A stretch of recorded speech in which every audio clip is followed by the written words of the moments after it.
So the question of how often should I work out comes up quite a bit, especially with newer people that are new to working out or new to CrossFit. And quite honestly, there's not a set, hard, fast rule for this because it's different if you're a beginner than if you're a more advanced athlete. It's also different if you're looking to get size or weight loss or doing varied movements versus, say, doing a lot of weightlifting or cardio. So the standard answer that is given a lot of times is that 3 days on is pretty much ideal. Working out 3 days in a row gives your muscles a chance to recover from the days before. Also helps you with more weight loss and to gain some strength and really make some improvements and differences.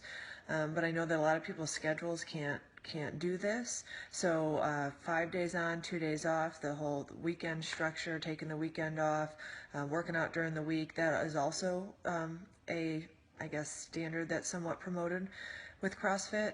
But really back, just like everything else, working out, it depends on how much you're eating, how much you're sleeping, on your recovery days, what you're doing. There's active recovery, which is when you just say, okay, I'm going to take a day off, yet you go work in the yard or you go for a run. That's more of an active recovery day. So if you're going to have an active recovery, then you might need fewer days in the gym and more days off. Or if you just have an actual kind of sedentary recovery day where you're watching football or maybe taking the dog for a walk, and that's the most active you get, then you could probably have more days on and less off because your body and your muscles do get to recover. And that's one of the things, it's not just a muscle recovery that you're taking days off from, it's also mental.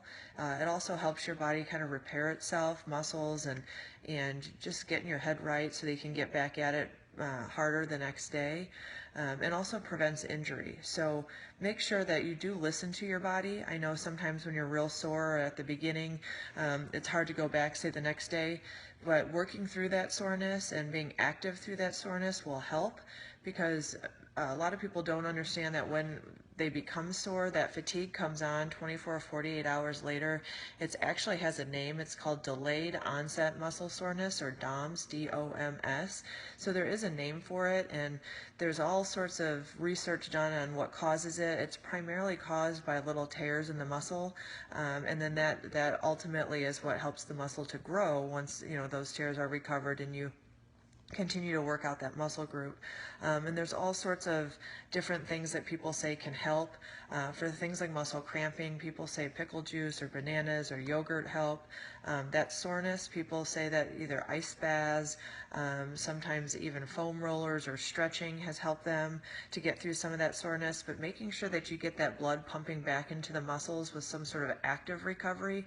So if you are sore and you decide to take a day off and you do go for a walk or something to try to keep the blood flowing into those muscles so that they can repair themselves, that's also a good thing. So how many days on or off, that's really up to you and what your body's telling you, and depending on, like I said, your nutrition, your sleep, as well as how hard you're going after it at the gym, and if you're doing varied movements or one standard movement, strength training or cardio. You could also work more days on when you're alternating things like that, or alternating muscle groups. So again, kind of the standard is 3 days on, 1 off. If you're a beginner, maybe that's 2 to start with. If you're more advanced, you can get after a little bit longer, or if you're varying what we're doing. And that's the nice thing about CrossFit, it's never the same workout twice, it's always varied.